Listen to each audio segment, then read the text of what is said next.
সিলেটের কোম্পানীগঞ্জ উপজেলার বিখ্যাত পর্যটন কেন্দ্র ভোলাগঞ্জ থেকে লুট হওয়া বিপুল পরিমাণ সাদা খনিজ পাথর রাজধানীর ডেমরা থেকে উদ্ধার করেছে র্যাব।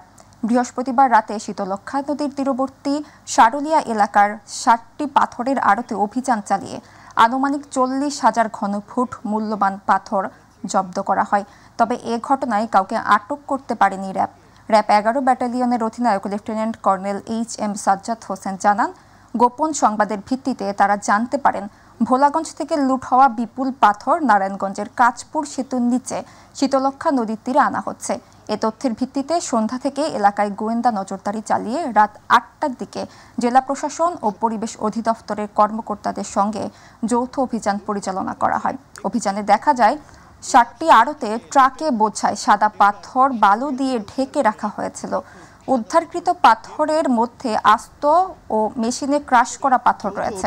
তিনি আরো বলেন, অভিযানের সময় আড়তের লোকজন পালিয়ে যায়। মালিক পক্ষের তালিকা তৈরি করে পরিবেশ অধিদপ্তরের বিধি অনুযায়ী তাদের বিরুদ্ধে আইনি ব্যবস্থা নেওয়া হবে। এবং এখানে আসার পরে যখন আমরা গোয়েন্দা কার্যক্রম শুরু করি, এরকম 7টা গদিতে এই পাথরের সন্ধান আমরা পেয়েছি এবং বিপুল পরিমাণ পাথর। সো আমাদের আসার ইনফরমেশন পেয়েই তারা হয়তো বা পালিয়ে গিয়েছে, বাট এটার সাথে সংশ্লিষ্ট আমরা এখনো পাইনি। বাট এই প্রতিষ্ঠানগুলোর মালিক কারা এটা আমরা আমাদের ইসে আছে। আমরা পরবর্তীতে পরিবেশ অধিদপ্তরও আছে এবং এখানে জেলা প্রশাসনও আছে, তারা যে ব্যবস্থা নিবে সেইটার প্রেক্ষিতে আমরা পরবর্তী ব্যবস্থাগুলো আমরা গ্রহণ করি।